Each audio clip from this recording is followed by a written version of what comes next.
স্বৈরাচারী ব্যবস্থা বিলোপে জুলাই সনদ গুরুত্বপূর্ণ মাইলফলক হবে বলে মন্তব্য করেছেন জাতীয় ঐকমত্য কমিশনের সদস্য ডক্টর বদিউল আলম মজুমদার। এর জন্য প্রয়োজন কাঠামোগত এবং প্রাতিষ্ঠানিক সংস্কার। নির্বাচনের সময় সাংবাদিকদের তথ্য সংগ্রহের ক্ষেত্রে ইসির অনুমোদনের পর প্রিসাইডিং কর্মকর্তার আলাদা করে অনুমতি নেয়ার প্রয়োজন নেই বলে মনে করেন উপদেষ্টা এম শাখাওয়াত হোসেন। অন্তর্বর্তী সরকার গঠনের পর গেল বছরের অক্টোবরের প্রথম সপ্তাহে ৬টি সংস্কার কমিশন গঠন করে সরকার। ২ পর্বের আলোচনার ভিত্তিতে ভিন্নমত সহ ৮৪টি প্রস্তাব নিয়ে জুলাই সনদের খসড়া চূড়ান্ত করে ঐকমত্য কমিশন। যদিও সংস্কার প্রস্তাব বাস্তবায়ন পদ্ধতি নিয়ে রয়ে গেছে অনৈক্য।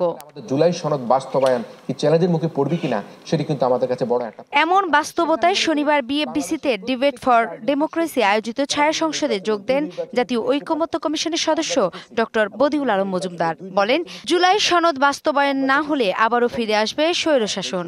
সেই সুপারিশগুলো বিবেচনায় নিয়ে একই সাথে দলগুলোর মতামত বিবেচনায় নিয়ে আমরা সুপারিশ দেব। তবে ফেব্রুয়ারির নির্বাচনের পর গণতান্ত্রিক সরকার বাকি সংস্কার বাস্তবায়ন করবে বলে মনে করেন তিনি।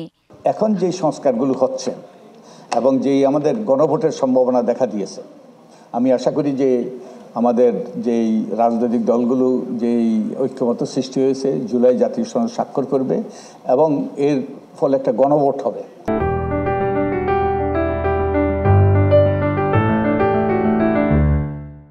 গণভোটের মাধ্যমে জনগণের সম্মতি অর্জন করবে, সম্মতি অর্জিত হবে। এদিকে ডেইলি স্টার ভবনে বিজেসি ও আরএফইডির আয়োজিত মতবিনিময় সভায় কথা বলেন শ্রম উপদেষ্টা এম শাখাওয়াত হোসেন। বলেন, ইসির অনুমোদন না থাকায় ভোট কেন্দ্রে প্রবেশের ক্ষেত্রে গণমাধ্যম কর্মীদের আলাদা করে প্রিসাইডিং অফিসারের অনুমতি নেওয়ার প্রয়োজন নেই। ভোট কেন্দ্র এক জিনিস, ভোট কক্ষ আরেক জিনিস। ভোট কেন্দ্রে প্রবেশের কোনো বাধা থাকা উচিত নয়, কারণ ভোট কেন্দ্রে বোঝা যায় যে ইলেকশনটি কেমন হচ্ছে বা ভোট নেওয়াটা কেমন হচ্ছে। ভোট কক্ষে যেতে হয় না। যদি ভোট কেন্দ্রকে আপনারা প্রপারলি কভার করেন তাহলে হতে পারে।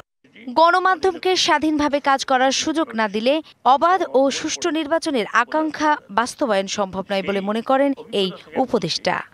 যে ইলেকশন কমিশন যদি একটা ফ্রি ফেয়ার ইলেকশন করাতে চায়, they have to take your help.